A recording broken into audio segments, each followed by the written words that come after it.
Ladies and gentlemen, welcome back to Teamworks. As mentioned in our last session, in our last video, YouTube video, we're in the self-esteem and healthy relationships phase. So, wanted to remind you guys that we are in that self-esteem and healthy relationship phase, and these are the activities that we're working on. But keep this in mind, ladies and gentlemen. I want to make sure that you guys keep this in mind. We give you all sorts of activities so you have things that you can leverage, do with the kids, but don't feel compelled that you have to do every activity.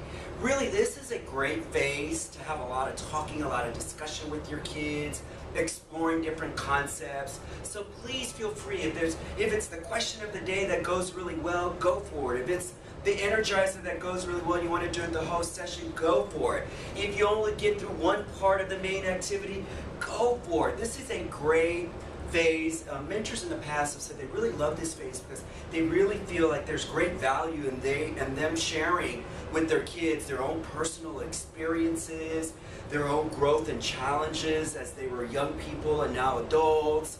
So it's a lot of sharing, it's a lot of fun, it's really introspective, and so on and so forth. So really take advantage of that in this phase. Don't feel like you got to get through it like those team building activities where it was so competitive and you had to make or build something. Enjoy this one. Take a little step back, do it a little slowly. Really challenge the kids' critical thinking. Really, help them problem solve and think things through. And with that all said, it's really fun when you do that. And you ask those open-ended questions and they got to kind of think about it or explore, or dig a little deeper, and think of a different answer. So anyway, it's just some food for thought as we do this self-esteem and healthy relationships phase. But again, remember, we're not counselors, we're not therapists. Think about asking those open-ended questions so that they have to think about it. Let them reflect on it, okay? All right, so what are the objectives of the 2 fun activities we're going to do today? So in a nutshell, here are the objectives. We're going to do a fun energizer that's all about friendships. So remember, we're in self-esteem and healthy relationships. It's about friendships. I like this one. You might like this one. Might make you think about your own friends. And then the next thing is about building empathy and self-worth. So the next activity, it's a group activity and they're doing it together. So again, they're openly discussing their thoughts, and hopefully they'll hear about other young people's thoughts, and maybe they'll see that there's a lot of likeness or similarities, and so on and so forth. So just think about that. We want to make sure that there's no judgment, that we're keeping an open mind as we're doing these kind of activities. So again, a little more food for thought. So that's what we're going to do today. We're going to explore the value of friendships, build a little empathy and self-worth, all right? So, our question of the day is a good one. See, so this is what I'm talking about. This question of the day, you could probably talk about it for an hour. So here's our question of the day. What does being beautiful mean to you? Wow. So it's a good thing that you're looking at this in advance so you can think about it, because when it's your turn, you got to have your answer too when you're sitting in your circle. So what does being beautiful mean to you? Wow, that could mean many things. Or for a young person, maybe they're challenged with that. Again, here comes that self-worth, that self-esteem. Maybe they don't feel very beautiful. And what did I say in our last video is this is an opportunity for you to champion and cheerlead the positive qualities you see in the young mentees that you're working with. So think about that, all right, if that happens. But here's some possible answers. Let's say, for me, I remember my answer when we did it here in the office with our staff. I said being healthy. So being beautiful to me means being healthy, and that doesn't mean having muscles, but I just like when I feel like the old ticker here feels strong, because when it feels strong, I feel happy. So being healthy means being beautiful. Someone else on my staff said being comfortable in their own skin, and then someone else said just being known for being a helpful person. And that she said that makes her feel beautiful when people tell her, wow, you're really generous, you're really kind, you're really helpful, and that makes her feel beautiful. So those are all some beautiful concepts. All right, so again, don't forget, you might have some kids who are struggling with this, so really think about it. So before you move into session, before you guys come to session, think about who those young people might be and be armed and prepared to tell them something beautiful that you see in them. All right, think about that, something beautiful you see in them. All right, so that's your question of the day. A really deep question, huh? Now our energizer, something a little fun. You may have heard the term frenemy. So we got a little energizer called friend or frenemy. Again, friend or frenemy. So those of you may have not have heard of the term frenemy, let me define it. Let me break it down for you. A frenemy is an enemy disguised as a friend who is a competitor and rival. think I've met quite a few of those kind of people. But anyway, a frenemy is an enemy disguised as a friend who is a competitor and rival. All right? Do we know any of those frenemies? We probably have some of those frenemies in our life. So here's how the activity goes.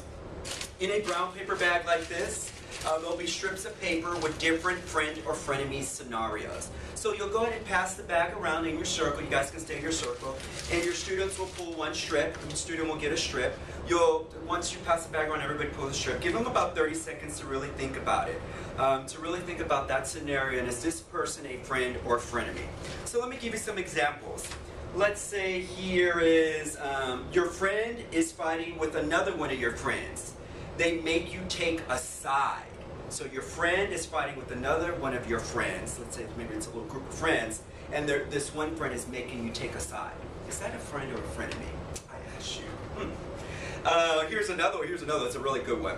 You like someone a lot, but you're too shy to ask that person for their phone number. And this is that age where they're really starting to explore their sexuality. So you might hear this, or you may have already heard it.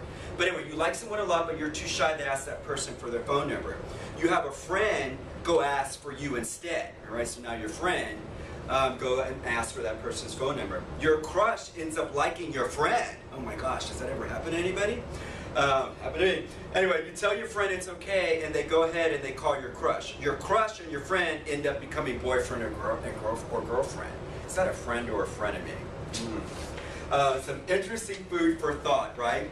So anyway, that's the game, or that's the fun little energizer, going back and forth and openly sharing, and let the kids discuss it. You might get some kids say, oh no, that's a friend, oh no, that's a frenemy. Let that discussion happen, let that whole debate happen. So it'll make it really fun. We did it here in our office, and it was a lot of fun. We kept going back and forth. But remember, since we are in the self-esteem and healthy relationship phase, really try to emphasize the value of good friendships, good healthy friendships. Maybe that's how you wrap it all up. And then really try to impress the value of individuality, right? Really impress the value of individuality. And that real friends, or real friendship, is not based on whether a person's willing to go along with you or not. You know what I mean? So it's not based on that. So just some food for thought when you're going through that kind of friend or frenemy exercise. All right. Our next one is I blank. I blank. It's called I blank because there's a statement. It's an open-ended statement, and they got to fill in the blank, right?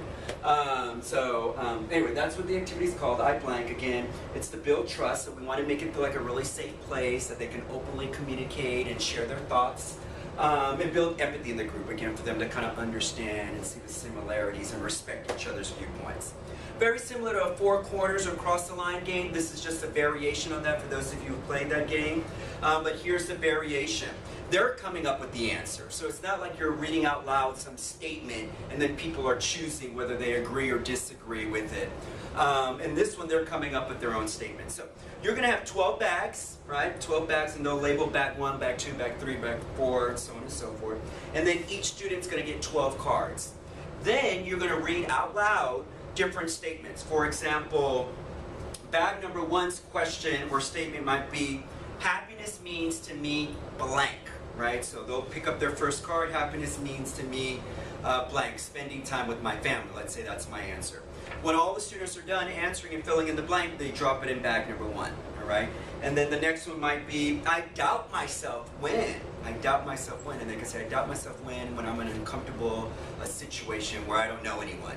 I doubt myself when I'm at a party, right? And they write that down, and then they put it in bag 2, and so on and so forth. So you'll read each statement out loud, they'll place their answers in the bag, and then once you're done with that, so keep timing in mind.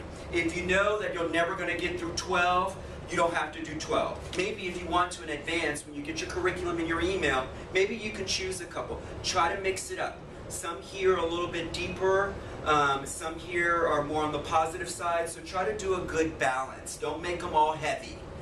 So do some that are fun and light, and some that might be a little heavier, so you have a good mix. But anyway, don't feel compelled that you have to do them all, all right? So it's something I wanted to throw out there.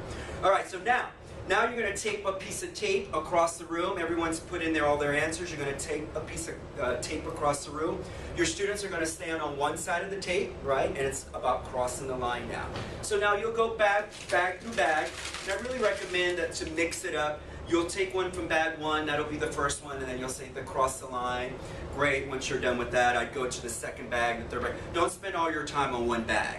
That way every kid has an opportunity to, hear their answer, see how everybody responds to their answer, and so on and so forth. All right, so something to keep in mind.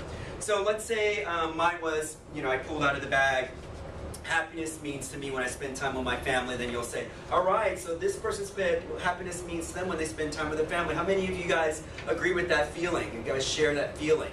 And then everybody who crosses the line will cross the line if they share that feeling.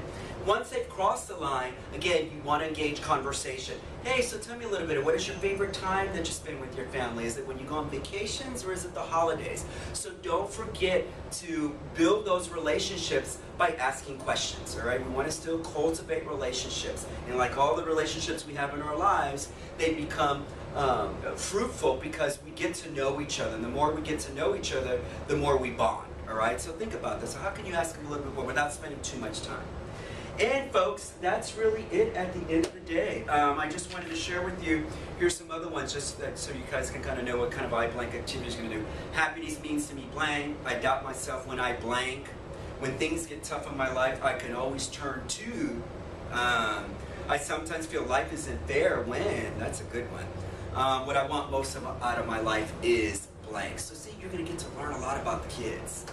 So take advantage of these cool activities in this self-esteem and healthy relationship phase.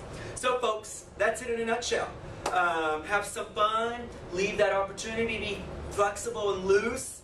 Don't feel like you have to do everything. Take advantage of whatever it is here that we're offering you for this next session. And don't forget to make it fun. Remember, not therapy, but it's still about fun. So keep it all positive, all right? And look for those opportunities that find the beauty in your kids.